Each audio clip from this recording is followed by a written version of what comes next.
Welcome to our first keynote of the conference across distance 2021. We're very honoured to have Professor Lydia Liu with us, and also the chair for our panel, Dr. McPherson. And I just wanted to say that during the keynote talk itself, you'll find that your camera and your microphone are turned off. But later on during the Q&A section, you will be able to turn on your camera and your microphone to ask a question if you would so wish. So thank you very much, everyone, for being here. And I'm going to pass over to Dr. McPherson now to introduce Professor Liu. Thank you very much. Thank you very much. And I'm delighted to be here today, and even more delighted to be able to introduce our keynote speaker, Lydia Liu. So Lydia is a scholar of comparative literature and a theorist of media and translation. She is the Woon Soon Tam Professor in the Humanities and former director of the Institute for Comparative Literature and Society at Columbia University. Among her many honors and awards, Professor Liu was a Guggenheim Fellow and also a member of the Institute for Advanced Study in Princeton. Her scholarship ranges across literary theory, modern Chinese history, media studies, political theory, and language philosophy. She's the author of numerous books and articles in English and in Chinese, including The Freudian Robot, The Clash of Empires, Translingual Practice, Tokens of Exchange, The Birth of Chinese Feminism, and as well as the first annotated edition of a major anarchist journal in Chinese called Natural Justice. As a bilingual writer, Professor Liu's experimental fiction in Chinese, The Nesbit Code, received the 2014 Hong Kong Book Prize. Professor Liu is currently working on a book project called Wittgenstein in the Machine, and will soon complete a co-edited volume titled The Life World of Languages, Ecology, Diversity, Digital Vitality. So in just a moment, I'm going to hand over to Professor Liu. I just want to explain to everyone the timing of the talk. So the talk will be about 45 minutes, after which we will have a nice 30 minutes for Q&A. And so what I would ask, which you're all probably very familiar with by now, is that if you have a question, you can either type it in the chat and I can read it out for you, or please use the raise hand function in Zoom, and I will look out for you and call on you as the time comes. Okay, thank you very much. And with that, over to you, Professor Liu, and thank you. Thank you so much. I want to thank Dr. McPherson for your introduction, and also Aoife Cantwell and other organizers for giving me this wonderful opportunity to speak at the 6th annual Cambridge AHRC International Conference, and to reflect with you on distance and distancing in the midst of a pandemic. I am based in New York, about 5 hours difference, more or less, from where many of you are located. Our distances are measured by the vertical meridian lines starting from the prime meridian at Greenwich. and it seems that the virtual space cannot eliminate the notion of time from space, even as distances are compressed. We have been taught that the scientific calculations of meridian intervals have relied on the evolution of astronomical instruments and observations, and these get more and more precise with the invention of new systems such as GPS. But the meridian lines didn't start out that way and didn't ask to be precise or scientifically verifiable. They had more to do with the rivalries between the Spanish and Portuguese empires more than 500 years ago, as each tried to demarcate the spheres of influence and dominate the world almost immediately after Columbus' first attempt to colonize the Americas in 1492. I'm gonna share my screen, and I hope it's going to work. I hope it will show up on everybody's screen. Now,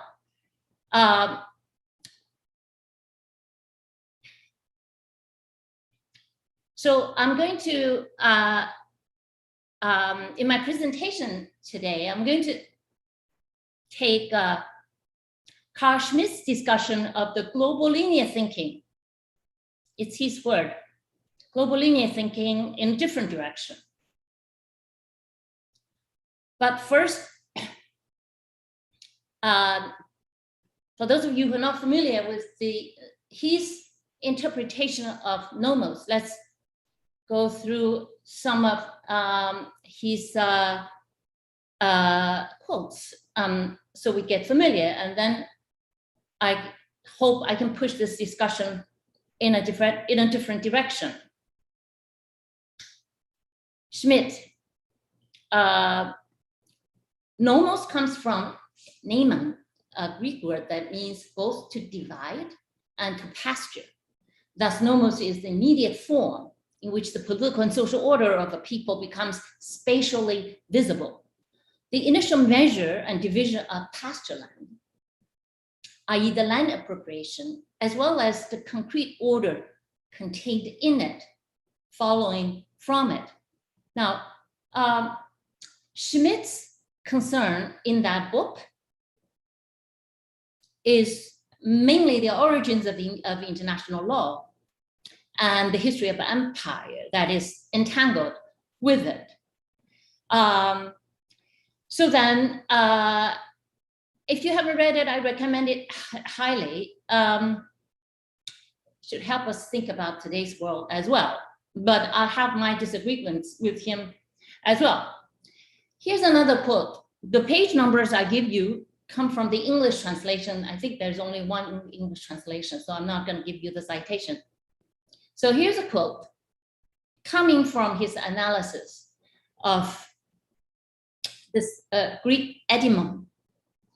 He says that for us, nomos is a matter of fundamental process of appropriate apportioning space that is essential to every historical epoch, a matter of structure determining convergence of order and orientation in the cohabitation of peoples on this now scientifically surveyed planet. So he's not talking about 500 years ago, he's talking about all the success of imperial conquest through World War II. This is the sense in which the nomos of the earth is spoken of here.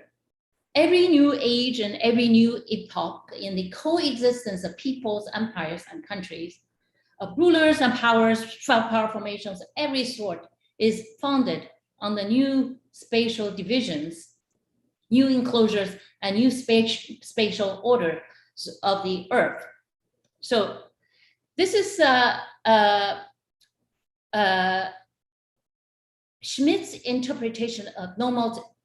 He specifically rejects the idea that you can translate nomos into law, the word law, or any such word in any language, and because it's primarily about division, appropriation, and creating order. So he mentions the very early meridian lines, which I'm going to show you. This is, of course, a modern map. And above, as you can see, there are two lines above the Atlantic Ocean. On the right-hand side is the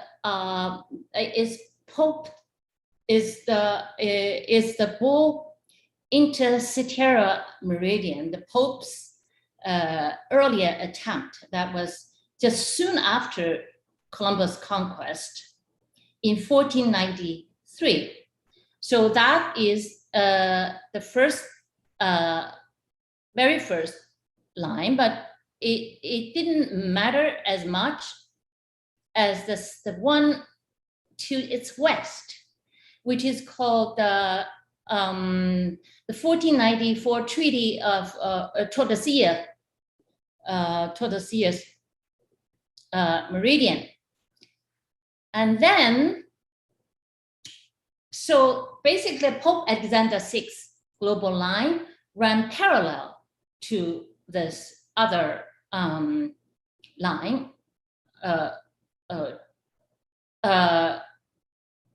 through the middle of the Atlantic Ocean from the North Pole to the South Pole.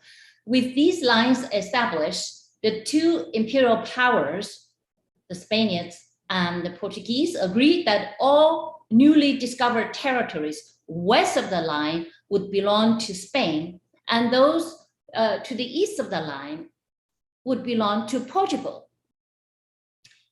A few decades later, following numerous conflicts, there was a third line, the Molucca line, that became the border on the other half. Since you can't just have one line to divide, you need a second line to apportion the world. And this is the one on the Pacific Ocean as you look to the east on your right-hand side. And this is called Zaragoza meridian through the Treaty of Zaragoza. Okay, so now the second line, or the third line, sorry, the third line was drawn through the Pacific Ocean along what is now 135th meridian, running through eastern Siberia, Japan, the middle of Australia, and agreed upon by the two empires. This was signed, as you can see, in 1529. I believe it was 1526, but I'll double check. So that gives you a very concrete notion of what meridian lines were doing 500 years ago. What Carl Schmitt was talking about in the Nomos of the Earth. So a quick recap. So the 1 year, actually, a few months after Columbus' conquest of the Americas, Pope Alexander VI edict established the first line, which was also to settle dispute among these empires, but then didn't really work until the treaties were signed. That was the second one, 1494, Treaty of Tordesillas.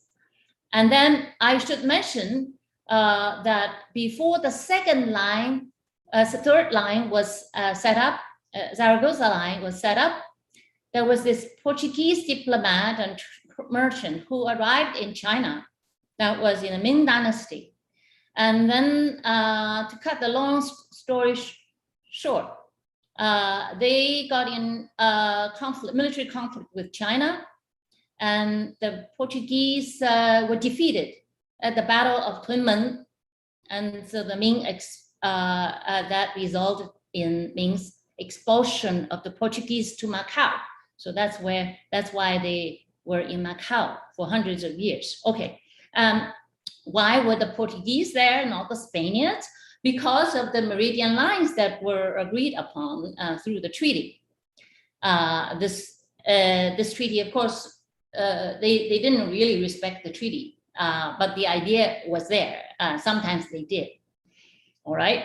So this is just to go over some of the earlier discussions by Schmitt. But I'm going to take Schmitt's discussion of the global linear thinking in a different direction. I am primarily concerned with the metaphysical lines drawn in our discourses about cultural values, ideas, moral worth, and other nebulous things that people love to talk about and fight over. The title of my talk, as you can immediately see, sounds like a parody of Schmitt's book title, and I won't deny it.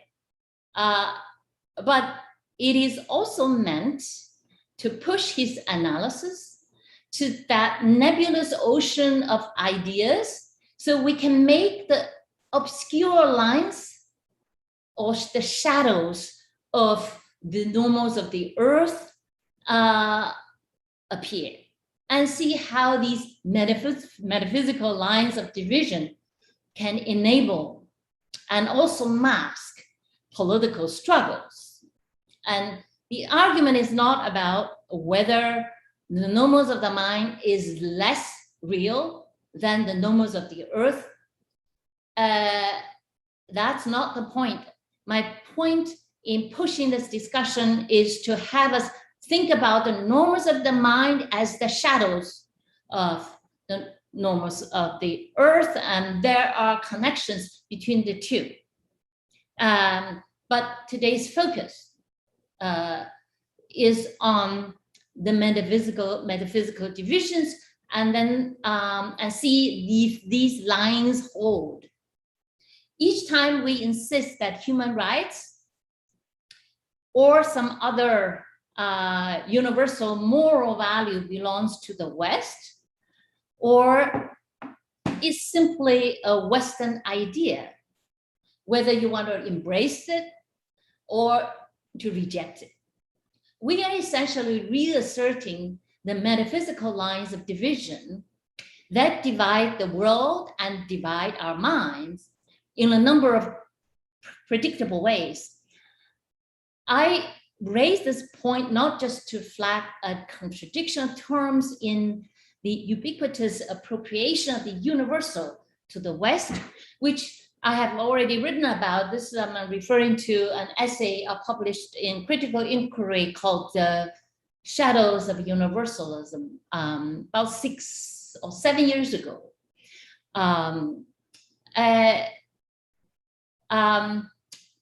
So this is not what I'm going to talk about today. I'm interested in re-examining the geopolitical foundation of these familiar metaphysical lines of division that persist in our intellectual discussions and scholarship about cultures, societies, and the world. I will explain why the articulation of moral aspirations has been so central to the geopolitics of the post-war era, that is simply constantly draws the attention, the ire of diplomats, state planners, strategists, as well as moral philosophers. And I will not stop there. I will also show how the revolt against the nomos of the mind, as well as against the nomos of the earth, converged in the post-war remaking of the notions of human rights.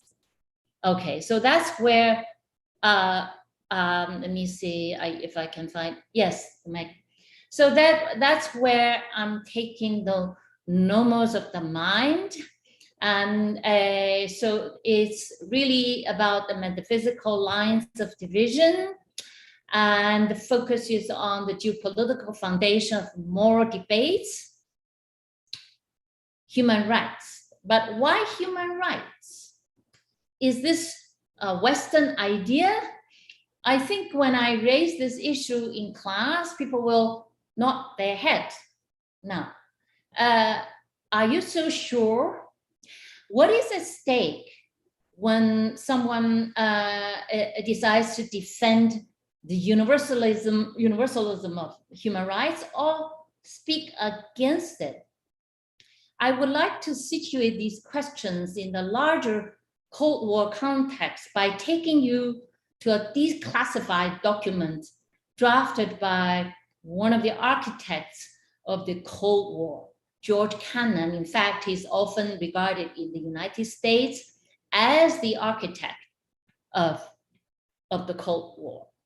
Now, he was the director of the policy planning staff in the US Department of State in the late 40s.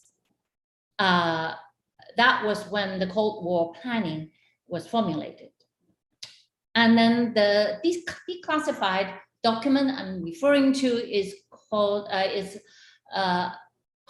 just a memorandum from 48. And this is a top secret policy planning strategy document number 23, was presented to the Secretary of State. Okay, now there are many things that are discussed in this document. I'm just singling out some of the language that refers to the Far East. That is the part that used to be apportioned to the Portuguese in the Pacific Ocean.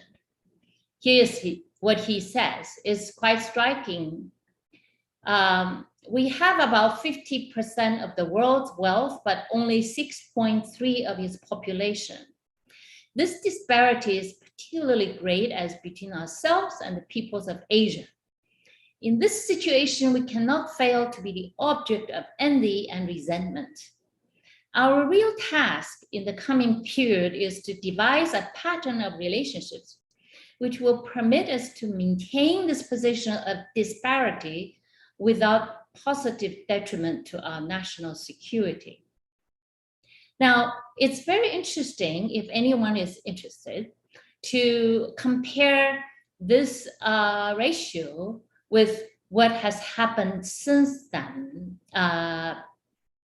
many, many decades later. 8 decades later. Now, the United States population now is probably 4.6% of the world population. But what about wealth? Check the Allianz report, annual report, and you'd be surprised how well this related position of disparity has been maintained for the past 8 decades. Now, what's so interesting is the next quote. The next quote says, "We should cease to talk about vague and for the Far East, unreal objectives such as human rights, the raising of the living standards, and democratization. The day is not far off when we're going to have to deal in straight power concepts. The less we are then hampered by idealistic slogans, the better." Now, for people like George Kennan, human rights and democracy, all of these things are considered idealistic slogans. They're not denied as non-West, they're Western ideas. But what exactly is going on here?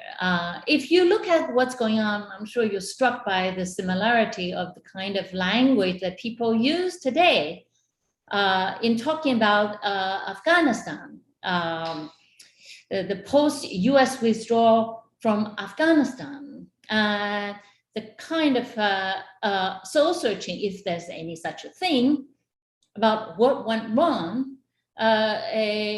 Should people be pushing the human rights agenda, or should we were they deluded? And so this is what you hear in the media, but that's not the point. In the Cold War, George Kennan's position would have been characterized as that of a realpolitik. That is, you don't talk about ideas, you just worry about geopolitical balancing of power or geopolitical domination. Realpolitik, as opposed to what? As opposed to, in their discourse, idealistic slogans. And what exactly is he referring to? So this is very different from the situation of Afghanistan. He was referring to a very specific moment. Remember, this document, this memo was written in February of 1948. What was going on in 1948? It has something to do with what was going on in the United Nations and with this woman, Eleanor Roosevelt, who helped create the United Human Rights Commission to draft the Universal Declaration of Human Rights. And she encountered many, many obstacles at home, in Congress, and pushback from people like George Kennan, as you can imagine. So there was a very specific reference there. And the Universal Declaration of Human Rights was being drafted, and it was very close to being completed when George Kennan wrote the top secret memo.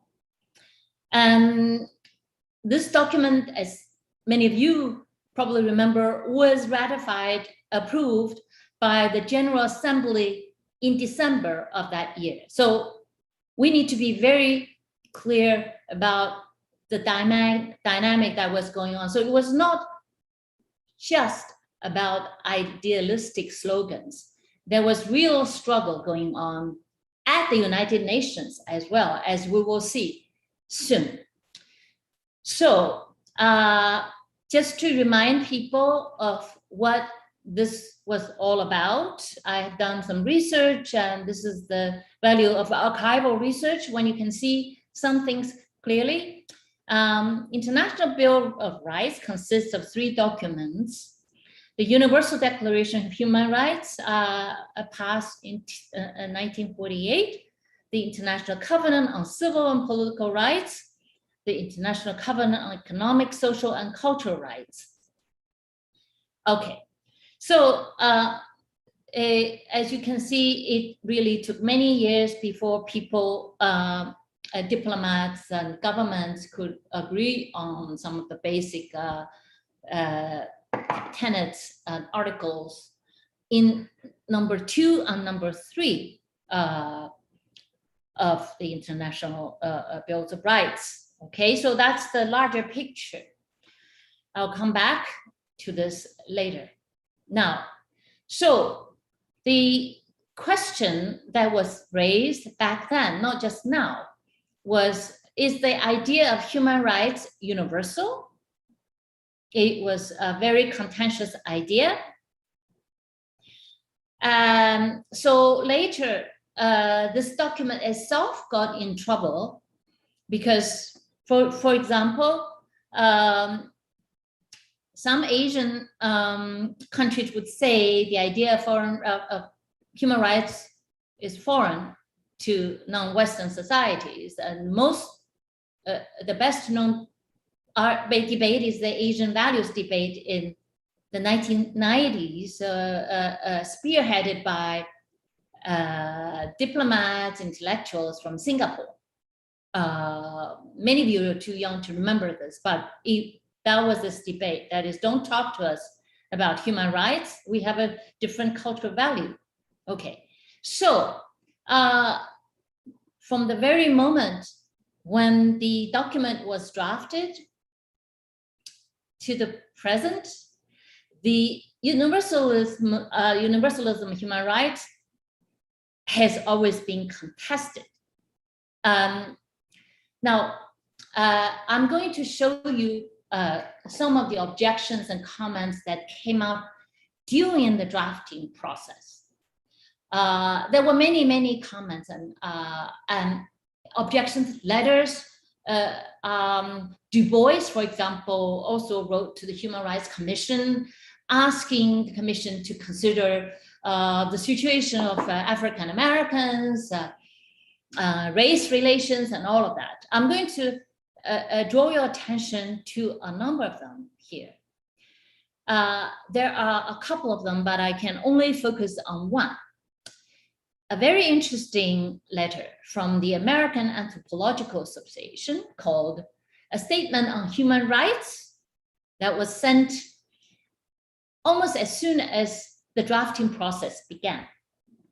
And then UNESCO took it upon itself to organize a symposium when they reached out to leading world leaders and intellectual philosophers around the world, gathering their thoughts on human rights, inviting them to comment on this, on human rights. So that so you could imagine how many people got involved when they tried to intervene in the process. Then the AAA Statement on Human Rights was submitted in June of 1947. I give you a very interesting quote here. It says, standards and values are relative to the culture from which they derive. So any attempt to formulate postulates that grow out of the beliefs or moral codes of one culture must, to that extent, detract from the applicability of any declaration of human rights to mankind as a whole. This is what is usually regarded as cultural relativism, and it's not surprising that came from the American Anthropological Association. It was a sympathetic position to the place to colonies and former colonies. To continue, what is held to be a human right in one society may be regarded as antisocial by another people or by the same people in a different period of their history. And more interesting, it will not be convincing to the Indonesian, the African, the Indian, the Chinese, if it lies on the same plane as like documents of an earlier period. The rights of man in the 20th century cannot be circumscribed by the standards of any single culture or be dictated by the aspirations of any single people. Okay, so look, the Indonesian, the African, the Indian, and the Chinese are the examples. Okay, so these people might have different cultural values, and this is the argument that the Asian values debate in the 90s would adopt. And they totally identified with the American Anthropological Association position. Now, so, but then all of these memos and letters and objections and comments were addressed to whom? To the UN Human Rights Commission, which consisted of 18 member states. I mean, they were selected by the members of the UN Assembly. So I'm going to give you a few names and you'll see who sat on the commission.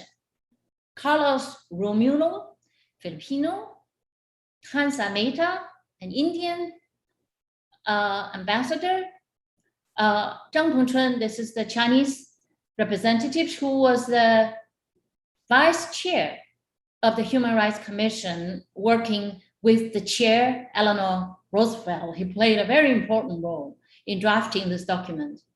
And you have Abida Afnan, an Iraqi representative. These were all key members of the drafting committee.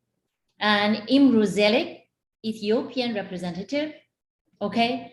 And many Latin American delegates. There were many people who serving the Human Rights Commission tasked with the drafting of this landmark document, all right? And these were not exactly Western voices, as you can see in the archives. And here is a picture of Zhang Tongchun, PC Chang, as he's known at the UN, working with Eleanor Roosevelt. And then you have this Lebanese, what is his name? Lebanese ambassador to the United Nations. And then, just a second. I'm gonna give you more detail about the organizational matters, and especially about this person, the Lebanese ambassador. And these voices from the known West made a tremendous contribution to the Universal Declaration of Human Rights. I'm going to make two, for the sake of time, I'm going to make a small point and a big point. The small point is a textual detail here. There were many drafts. I'm going to give you the Geneva draft from 47 and compare the finally adopted draft. Okay, the Geneva draft says all men are born free and equal in dignity and rights. They are endowed by nature with reason and conscience and should act toward one another like brothers. This is not the version in Article 1 that you see in the finally adopted version is all human beings. See, the gender marker is removed. All human beings are born free and equal in dignity and rights. They are endowed, no, by nature. So also theological reference is removed. They are endowed with reason and conscience and should act toward one another in a spirit of brotherhood. I won't have the time to comment on this detail, but just to quickly to mention that the removal of gender bias was insisted upon by this Indian diplomat, Hansa Mehta. And so this is the small detail I wanted to mention. If you dive into the UN archive, you'll see numerous such conflicts and debates that eventually led to what you read in a document that is said to be the most translated, probably next to the Bible, the most translated document in the world. Okay, now back to the core members on the drafting committee. Eleanor Roosevelt was the chairwoman. P.C. Chang, as I mentioned, was vice chairman. And then John Humphrey was the secretary from Canada. Honek Hassan was the French delegate. And then Charles Malik, that's the Lebanese guy we just saw in that picture. He was the rapporteur. Those of you who have read Edward Said's works would be interested to know that Edward Said mentions him in his memoir because Charles Malik was his uncle. And so that Charles Said has ambivalent things to say about him, but that's beside the point. In any case, so we have two people, P.C. Chang and Charles Malik, who served on the smaller core committee tasked with the writing out of the actual language and to be submitted to the 18-member state commission that would then review them, and then eventually the General Assembly would approve it. So that's the process. So these two of them, John and Malik, were not from the West. Okay, so to give you, but then here I'm coming to my big point here. Let's take a quick look. We know that this document was adopted in December 1948. However, something happened in 1950. So self-determination became a human right on the 5th session of the 3rd committee. And then 1955, these principles were incorporated into the final communique of the Asian African Conference of Bandung, the Bandung movement. So I'm going to have you bear this in mind, that what happened in 1947 and 48 eventually impacted the Bandung Conference as well. But what is key here is self-determination. I show you the difference here. In the Charter of the United Nations, back in 45, Article 1, paragraph 2 says, mentions self-determination, but not in the context of human rights. Here it says, to develop friendly relations among nations based on respect for the principle of equal rights and self-determination of peoples, and to take other appropriate measures to strengthen universal peace. It is about peace and security. It's in that context. You go to the next paragraph. It is something else. Human rights comes up, but not in the context of peace and security. To achieve international cooperation in solving international problems of an economic, social, cultural, or humanitarian character, and in promoting, encouraging respect for human rights and for the fundamental freedoms of all, without distinction as to race, sex, language, or religion.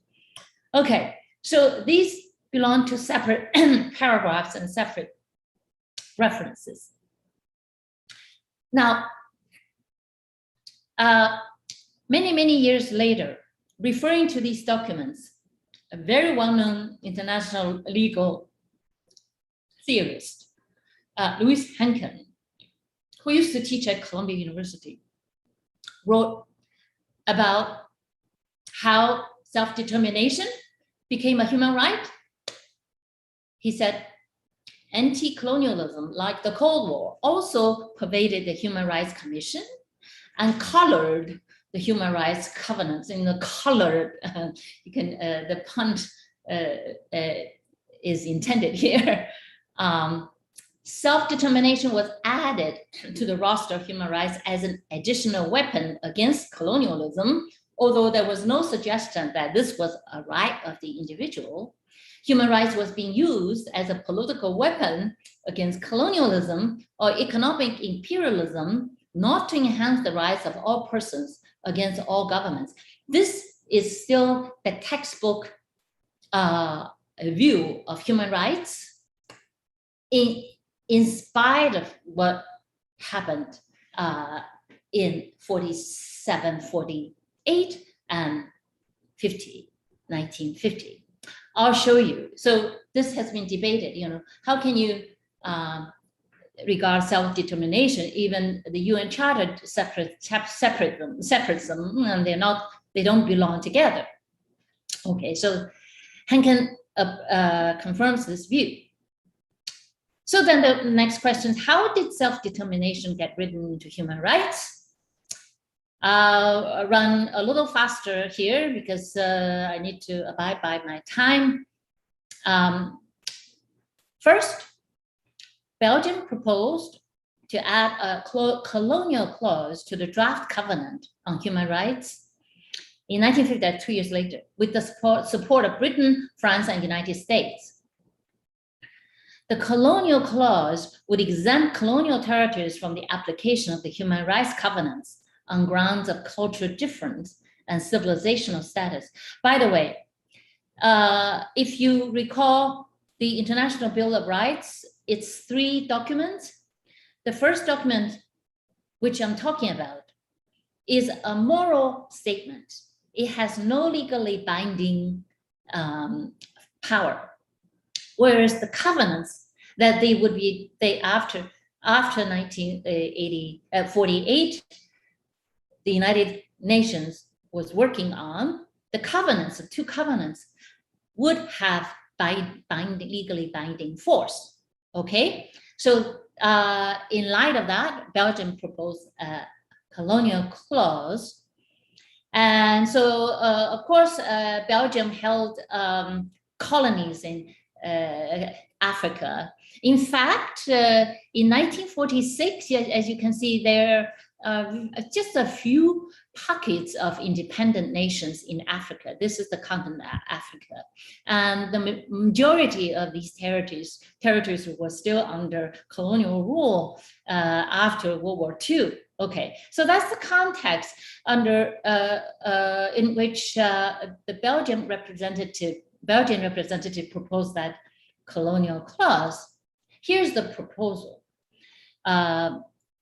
The colonial clause was intended to prevent the automatic application of a convention to territories for which a signatory state was responsible, and was especially justified in the case of multilateral treaties, the purpose of which was to prescribe for the contracting parties rules of conduct, which, as they presuppose a high degree of civilization, were often incompatible with the ideas of people who had not yet reached a high degree of development. Now, look, this may sound like cultural relativism. It is to a certain extent, but it's more. By imposing those rules on them at once, one ran the risk of destroying the very basis of their society. It would be an attempt to lead them abruptly to the point which the civilized nations of today had only reached after a lengthy period of development. Okay, so this is the quote from the Belgian proposal. This was debated on the floor of the General Assembly. The Ethiopian ambassador says, the fact that certain countries were backward in comparison with others did not justify their exclusion from the covenant, that is human rights. On the contrary, the reason for their backward condition was that their population had for so long been denied the opportunity to enjoy fundamental freedoms. So I'm just quickly canvassing a few voices here. Iraqi represented a woman. She wondered how the degree of evolution of people could prevent it from enjoying the rights which Honoré Gassin himself had admitted to be inherent in human nature. Honoré Gassin joined forces with the colonial powers. Of course, France was a colonial power, to try to impose these the clause. Okay, and then the Chinese representative T.C. Zhang says in the debate, a second argument centered around something that had been dignified by the name of levels of civilization. During the rapid growth of empires in the 19th century, there had been a tendency to equate the terms imperial growth and civilization. It was then that the word native had acquired a new meaning as a designation of non-Europeans, a definition which he feared might still linger in the minds of some people. So this is the Nomos of the mind that he's combating. By the way, the third person transcript is the norm at the UN. They don't say I, so it's always he or she. So Zhang continues, civilization had largely meant European rule. A reaction to that attitude had begun to develop by the early 20th century, and after 2 world wars, the world ought to have a different idea of the meaning of civilization. It was true that there were different degrees of technological and other forms of advancement, but as the Charter, UN Charter clearly showed, that did not mean that less developed areas were to be exploited by outsiders. In a sense, colonial administration was both a burden and a blessing. Apart from the sufferings of the peoples of the non-self-governing territories, this is the official term for a lot of colonies, and from the benefits accruing to the colonial powers, the latter also suffered because power corrupted them. The United Nations should help them by ensuring that they were no longer corrupted by such power. The non-inclusion of a colonial clause in the draft convention would be a step in that direction. So this is a very quick recap of what happened. This Belgian colonial clause precipitated a number of events when after the motion was submitted to a vote, it was defeated. The defeat of the colonial clause proposed by the colonial powers, and a week later, a new draft resolution was proposed by Asian countries, such as Pakistanistan. All peoples should have the right of self-determination. So that was a proposal that they wanted to add self-determination to human rights to prevent further colonial exploitation of the idea of human rights. It was passed the next day by the majority, the UN General Assembly. Okay, so this is what was going on at the UN. So now, look, this is the, for example, the second part of the international bill. It starts, all peoples have the right of self-determination, and so on and so forth.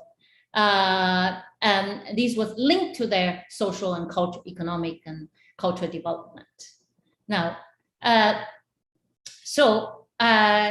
and this was connected to anti-colonialism, as Louis Henkin mentioned, but he did not realize that it was the Belgian colonial clause that precipitated the inclusion of self-determination as a human right. And then several decades later, in 1976, you see almost all African territories were free of colonial, almost all, with the exception of a few pockets. It was a huge sea change. So we're not just talking about ideas that mirror reality or do not mirror reality. We're talking about discursive struggle at multiple fronts. And self-determination became a human right at the 5th session of the 3rd Committee. So to recap, 1955, human rights and self-determination were incorporated into the final communique of the Asia African Conference of Bandung. And so the right of self-determination became legally binding in both the International Covenant on Civil and Political Rights and the other covenant. Okay, so I hope I've given you some idea, quick idea as to how things happen. To conclude, the struggle over human rights in the 1940s and 50s saw a major revolt against the nomos of the mind imposed by the colonial powers. That watershed moment did not come until the decolonization movements were in full swing. And this struggle was not just to dismantle cultural relativism, but also to confront the metaphysical lines of division in both the nomos of the mind and in the nomos of the earth. In the process, they transformed the idea of human rights and refashioned it to include not only gender parity, multipolarity, but also self-determination. But that struggle wasn't over and continued after the 60s and 70s, especially in 1977, when the Carter administration began to weaponize the idea of human rights to attack the Soviet Union and other foes of the US. This is a story we don't have the time to go into. Other people had worked on this. And I conclude that each time people fight over human rights, either to claim it as a Western idea or a universal value or both, or reject it for the same reason, they are essentially fighting over the resurgence of old metaphysical lines of division that nomos of the mind. Thank you. I'm happy to take your questions.